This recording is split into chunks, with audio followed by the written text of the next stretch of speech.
को इतनी ही मोहब्बत थी मुल्क से, तो यही तो टाइम था मोहब्बत शो करने का कि देखो मुल्क छोड़ के नहीं भागे हम, लेकिन वो भागे फौरी तौर पर। तो जमातियों को आपको ये क्रेडिट देना पड़ेगा कि इनकी लीडरशिप भागी नहीं कहीं मुल्क से, अत्याचार सहते रहे, लेकिन बांग्लादेश।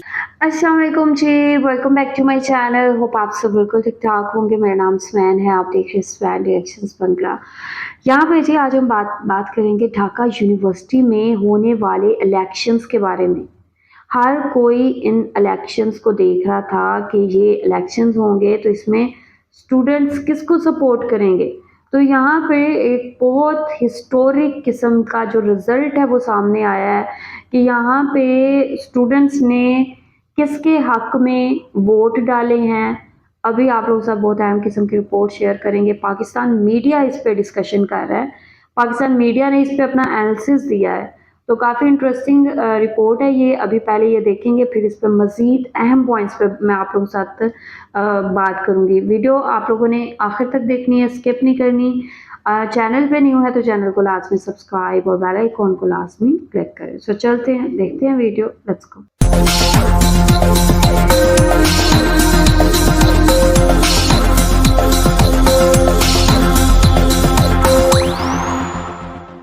मित्रों, बांग्लादेश के अंदर ढाका यूनिवर्सिटी की एक खास अहमियत है, इंपॉर्टेंट एक उसकी पोजीशन है, क्योंकि ढाका यूनिवर्सिटी को बांग्लादेश में बांग्लादेशी पॉलिटिक्स का क्रेडल माना जाता है।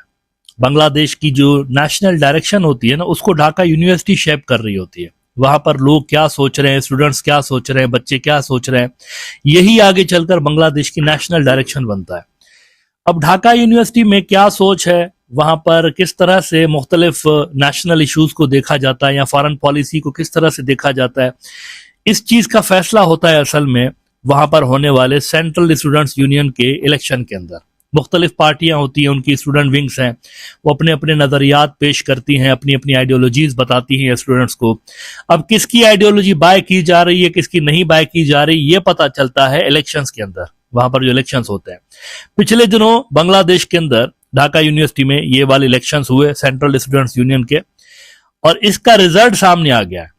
अब इसका जो रिजल्ट अनाउंस हुआ है बहुत ही हैरानकुन है। बहुत सारे लोगों के पैरों तले जमीन निकल गई है, खासतौर पर इंडिया के अंदर, क्योंकि अनएक्सपेक्टेड रिजल्ट आया है। ऐसा सोचा नहीं जा रहा था कि ये रिजल्ट आएगा, लेकिन आ गया है। और इन रिजल्ट से बांग्लादेश की, जैसे कि मैंने कहा, कि फ्यूचर की डायरेक्शन आपको नजर आ रही है कि नई नस्ल जो बांग्लादेश की है, फ्यूचर की जो बांग्लादेशी पॉलिटिक्स है, उसकी डायरेक्शन किस तरफ की है वो आपको इन इलेक्शंस के अंदर नजर आ रही है। अब रिजल्ट्स पे पहले बात कर लेते हैं, उसके बाद में आपको जरा इंटरनेशनल इस हवाले से जो ओपिनियन है या इंटरनेशनल मीडिया क्या लिख रहा है, खासतौर पर बांग्लादेश के दोस्त मुल्कों का जो मीडिया है, वो इन इलेक्शंस को कैसे इंटरप्रीट कर रहे हैं, ये दिखाता हूं। लेकिन पहले हम जरा रिजल्ट्स देख लेते हैं। बांग्लादेश न्यूज 24 ने लिखा है, फ्रॉम शेडोज टू स्पॉटलाइट, छात्रा शिविर sweeps Dhaka university Central Students Union elections in shock upset.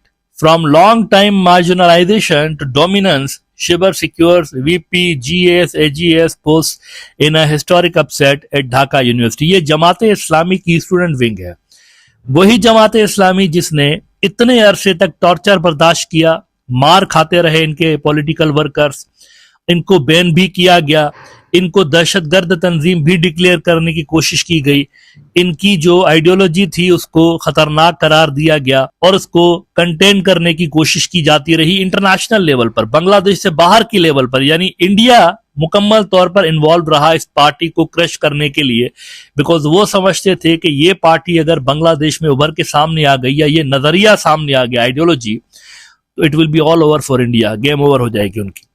तो वो पार्टी पहली मर्तबा जब उनको खुल के वहां पर सियासत करने का मौका मिला, तो वो पार्टी इलेक्शन में बहुत बड़ी अक्सरियत से इस यूनिवर्सिटी के अंदर कामयाब हुई है और तकरीबन तमाम जो बड़ी पोजीशंस हैं वो इन्होंने स्वीप कर ली है। बांग्लादेश न्यूज 24 ने लिखा है, in all Shibir backed candidates won a significant share of the 28 positions in the central union, 9 of the 12 executive secretary posts in addition to VP and GS, to mark its first major breakthrough on the campus in decades.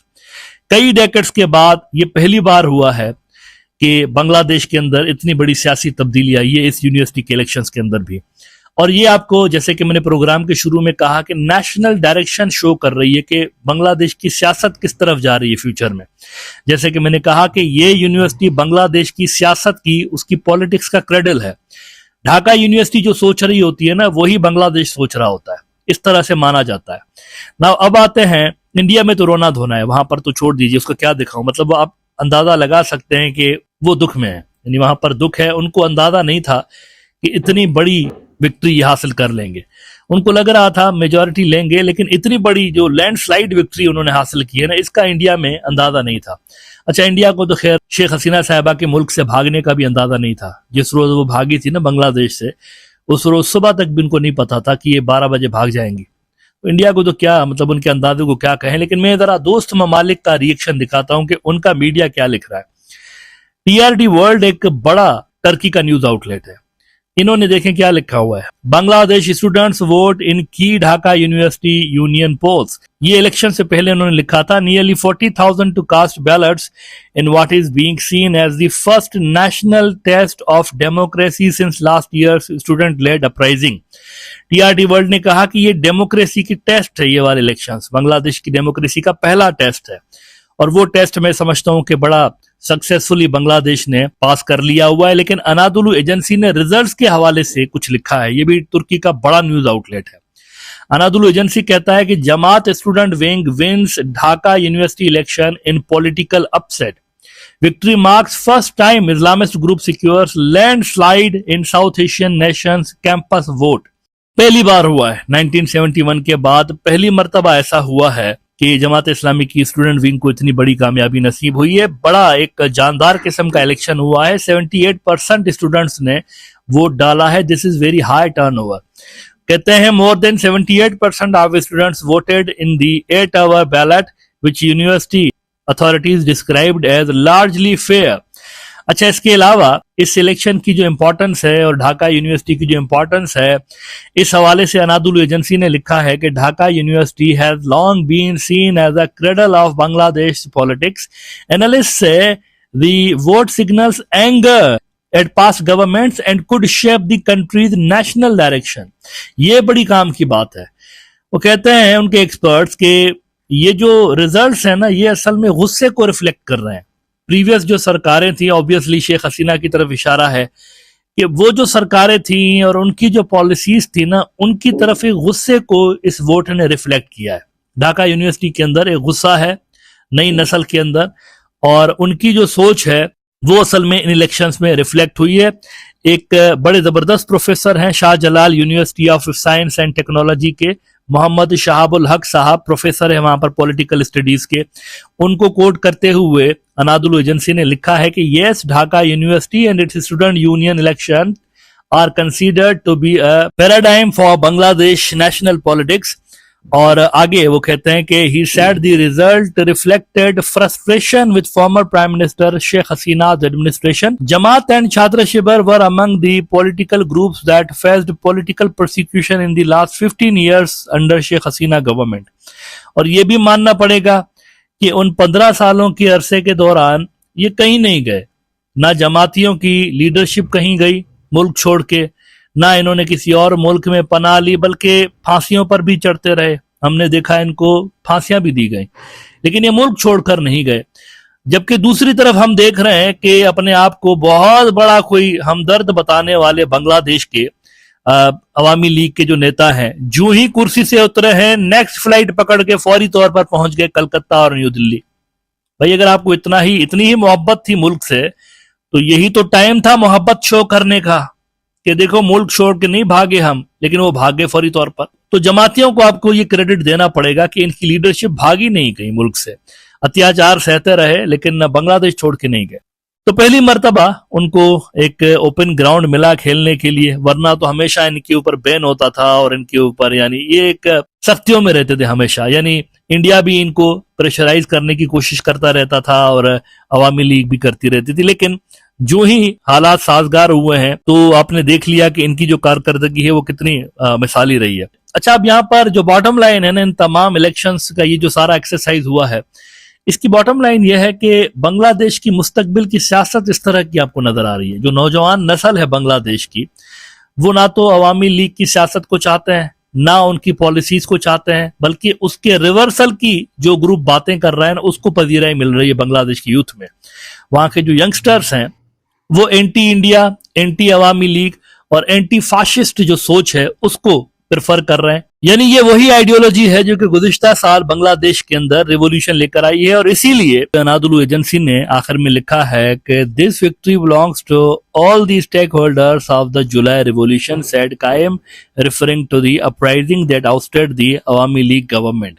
India के लिए यहाँ पर सोचने की बात यह है, बल्कि लेसन है उनके लिए, मैं समझता हूँ कि उनको नौजवान नस्ल जो बांग्लादेश की है उनकी राय का एहतराम करना चाहिए, और ये जो इलेक्शन है उनके लिए वेकअप कॉल है। वो किसी भी पपेट को फ्यूचर में बर्दाश्त करने को तैयार नहीं है। लिहाजा इंडिया को अगर बांग्लादेश की मुस्तकबिल की सियासत में रिलेवेंट रहना है, जैसे कि मैंने कहा कि बांग्लादेश के अंदर मुस्तकबिल की सियासत कैसी होगी, ये ढाका यूनिवर्सिटी नैरेटिव सेट करती है। यहां से फिर ये नेशनल पॉलिटिक्स में चीजें रिफ्लेक्ट हो रही होती हैं। तो इंडिया को अगर फ्यूचर में बांग्लादेश में रिलेवेंट रहना है तो यूथ की आवाज को समझना पड़ेगा। बांग्लादेश की जो यूथ है वो क्या सोचती है, उनकी क्या नैरेटिव है, उनकी क्या सोच है, उसको समझना पड़ेगा और उसका एहतराम इंडिया को करना पड़ेगा। वरना हालात आपके सामने है। देखें ना, इन इलेक्शंस में कोई एक भी पार्टी ऐसी नहीं थी बाय द वे जो कि, यानी पहले जैसे होता था, इंडिया की तारीफें भी होती रहती थी ना ढाका यूनिवर्सिटी के अंदर जब अवामी लीग थी, छोटी सच्ची तारीफें ही सही, आप और हम खून का रिश्ता, इस तरह की डायलॉग बाजियां होती रहती थी। लेकिन इस मर्तबा कोई एक जमात ऐसी नहीं थी बाय द वे जिसने कहा हो कि इंडिया हमारा दोस्त है, क्योंकि उनको पता था ये बोलेंगे तो हार जाएंगे, वोट की जगह पर वहां पर अंडे टमाटर पड़ेंगे। तो इंडिया की सूरत हाल ये बनी हुई है, मतलब they are totally wiped out, zero हो चुके हैं। मुस्तकबिल के बांग्लादेश में फिलहाल इंडिया की कोई जगह बनती हुई नजर नहीं आ रही।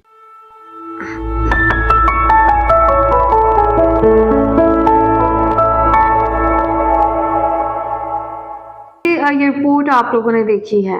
ढाका यूनिवर्सिटी में होने वाले इलेक्शंस में जमात इस्लामी ने सबको पीछे छोड़ दिया है।